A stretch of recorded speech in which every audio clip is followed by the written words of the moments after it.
kala di Jawa Tengah, ada seorang janda yang sudah tua. Mbok Rondo namanya. Pekerjaannya hanya mencari kayu di hutan. Sudah lama sekali Mbok Rondo ingin mempunyai seorang anak, tapi dia hanya seorang janda miskin. Lagi pula, ia sudah tua, mana bisa ia mendapatkan anak. Pada suatu hari, sehabis mengumpulkan kayu di hutan,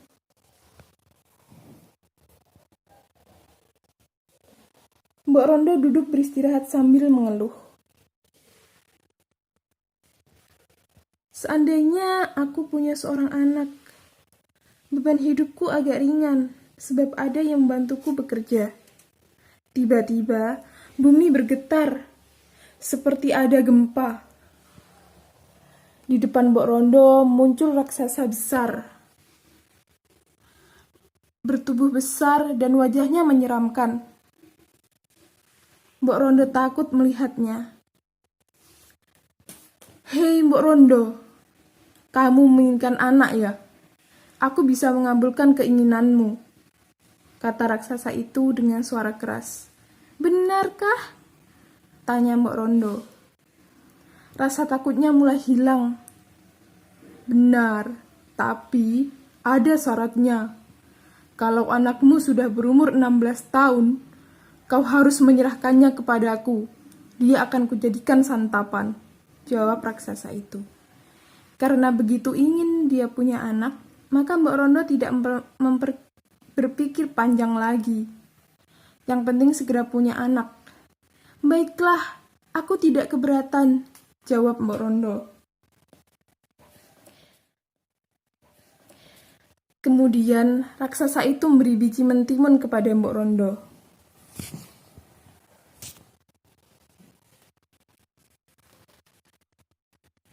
Mbok Rondo segera pulang dan menanam benih itu di halaman belakang. Setiap hari Mbok Rondo menyirami biji timun itu. Ajaib, 2 minggu kemudian tanaman itu sudah berbuah-buahnya lebat sekali. Di antara sekian banyak buah mentimun yang tumbuh, ada satu buah yang sangat besar, warnanya kekuningan. Kalau tertimpa sinar matahari, buah itu berkilau seperti emas. Mbok Rondo sangat tertarik pada buah mentimun yang paling besar itu. Ia memetiknya dan membawa pulang buah yang paling besar itu. Sampai di rumahnya, Mbok Rondo mengambil pisau dan membelah buah itu. Lalu, ia membukanya dengan hati-hati. Ajaib, ternyata ada seorang bayi perempuan yang cantik. Ah, ternyata raksasa itu tidak berbohong, gumam Mbak Rondo. Sekarang aku punya anak perempuan. Aduh, senangnya hatiku. Mbak Rondo sangat gembira. Ia menamakan bayi mungil itu Timun Emas dan dipanggil Timun Emas. Hari, bulan, dan tahun pun berganti. Timun Mas tumbuh menjadi seorang gadis jelita. Mbok Rondo sangat menyayanginya. Pagi itu, pagi yang sangat cerah, Mbok Rondo dan Timun Mas bersiap untuk pergi ke hutan, mencari kayu bakar. Tiba-tiba, boom, boom, boom. Bumi bergetar, lalu disusul suara tawa menggelegar. Oh, oh, oh, oh. Hei Mbok Rondo, keluarlah. Aku datang untuk menagih janjimu, kata raksasa yang menyeramkan. Gemetar tubuh Mbok Rondo. Cepat-cepat ia meluk Timun Mas, lalu membisikkannya agar gadis itu sembunyi di kolong tempat tidur. Sembunyilah nak, sembunyilah, sampai Simbok memanggilmu. Lalu, Mbok Rondo keluar menemui raksasa itu. Aku tahu kedatanganmu kemari untuk mengambil Timun Mas. Berilah aku waktu 2 tahun lagi. Kalau Timun Mas aku berikan kepadamu sekarang, tentu kurang lezat untuk disantap. tubuhnya masih kecil. Benar juga. Baiklah, 2 tahun lagi aku akan datang. Kalau kamu bohong, kamu yang akan kutelan mentah-mentah. Ancam raksasa sambil tertawa. Oh, oh, oh, oh, oh. Raksasa itu pergi, meninggalkan rumah Mbok Rondo. Mbok Rondo menghela nafas lega. Kemudian ia masuk ke rumah, menghampiri anaknya yang masih bersembunyi di kolong tempat tidur. Anakku, keluarlah. Raksasa itu sudah pergi. 2 tahun kemudian, Timun Mas sudah tumbuh dewasa. Wajahnya semakin cantik, kulitnya kuning langsat. Tapi, Mbok Rondo cemas jika teringat akan janjinya kepada si raksasa.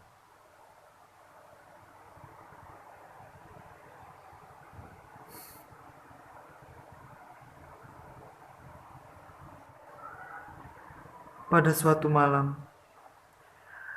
ketika Mbok Rondo sedang tidur, ia mendengar suara gaib dalam mimpinya. Hei Mbok Rondo, kalau kau ingin anakmu selamat, mintalah bantuan seorang pertapa di Bukit Gandu. Esok harinya, Mbok Rondo pergi ke Bukit Gandu. Di sana ia bertemu dengan seorang pertapa. Pertapa itu memberikan 4 bungkusan kecil yang isinya biji timun, jarum, garam. Mbok Rondo menerimanya dengan rasa heran. Sang pertapa menerangkan khasiat benda-benda itu. Sesampainya di rumah, ia menceritakan perihal pemberian pertapa itu kepada Timun Mas. Anakku, mulai saat ini, kamu tidak perlu cemas. Kamu tidak perlu takut.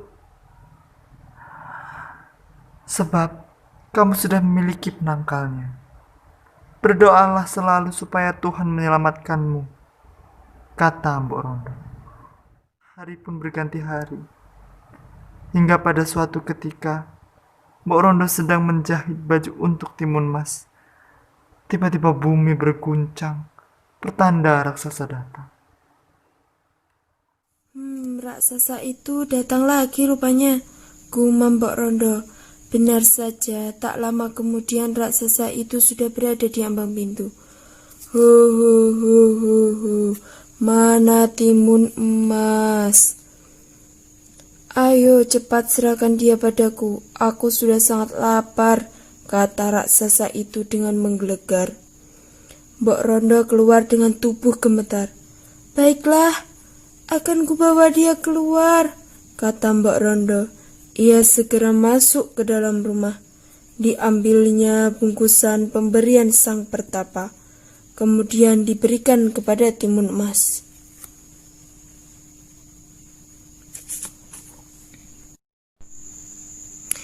Anakku, bawalah bekal ini, pergilah lewat pintu belakang, sebelum raksasa itu menangkapmu.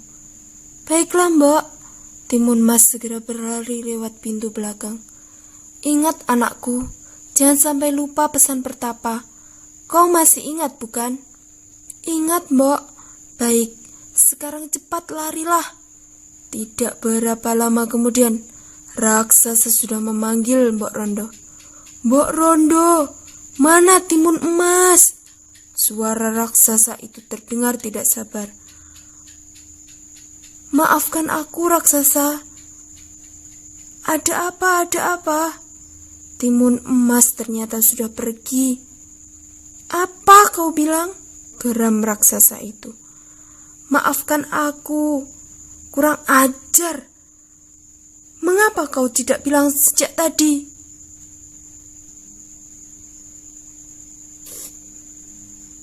Dengan marah, raksasa itu segera mengedarkan pandangan ke sekeliling.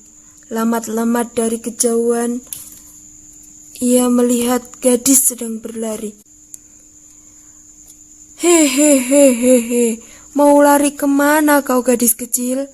Dengan modal tubuhnya yang besar dan kesaktiannya, raksasa itu segera melangkahkan kakinya. Ia tak perlu berlari kencang, namun langkah-langkahnya yang lebar bagaikan gerak kaki kuda yang berlari cepat. Timun emas yang berada di kejauhan dalam tempo singkat sudah hampir disusulnya. Walau lari ke ujung dunia, aku pasti dapat mengejarmu, teriak sang raksasa. Karena terus-menerus berlari, Timun Mas mulai kelelahan. Dalam keadaan terdesak, Timun Mas teringat akan bungkusan pemberian sang pertapa.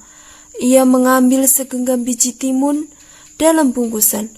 Cepat! Ia taburkan biji mentimun di sekitarnya. Sungguh ajaib. Mentimun itu langsung tumbuh dengan lebat. Buahnya besar-besar. Raksasa itu berhenti ketika melihat buah mentimun terhampar di hadapannya. Hahaha. Buah mentimun ini akan dapat menambah tenagaku, kata raksasa.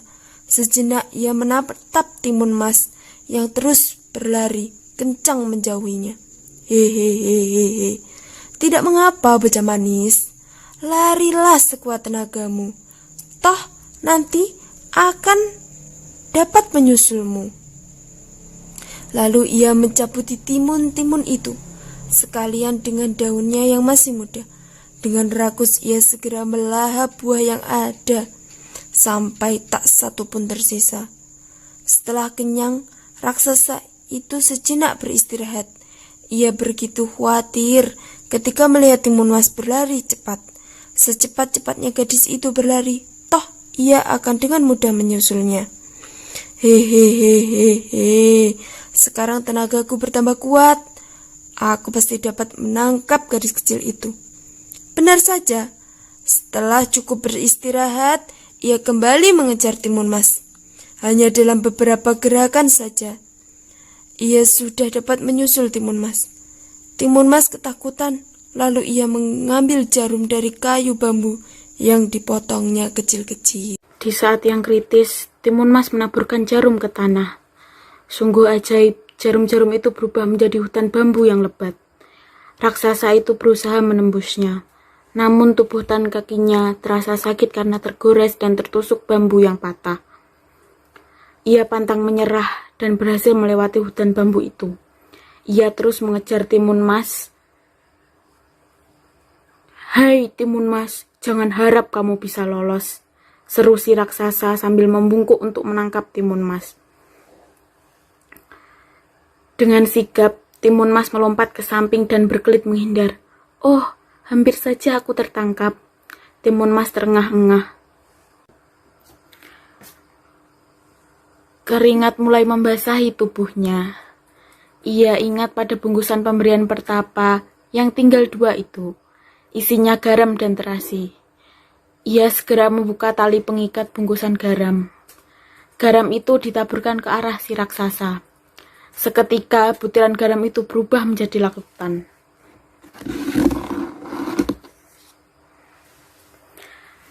Raksasa itu sangat terkejut karena tiba-tiba tubuhnya terjebur ke dalam laut. Tapi berkat kesaktiannya, ia berhasil berenang ke tepi. Ia kembali mengejar Timun Mas. Merasa dipermainkan, kemarahan raksasa itu semakin memuncak. "Bocah kurang ajar, kalau tertangkap akan kutelan kau bulat-bulat." Timun Mas semakin khawatir karena raksasa itu berhasil melewati lautan yang sangat luas itu. Akan tetapi, ia tidak putus asa. Ia terus berlari, meskipun sudah kelelahan. Raksasa itu terus mengejar. Timun Mas melemparkan isi bungkusan yang terakhir. Terasi itu langsung dilemparkan ke arah si raksasa. Tiba-tiba saja terbentuklah lautan lumpur yang mendidih. Raksasa itu terkejut sekali. Dalam sekejap, tubuhnya ditelan lautan lumpur.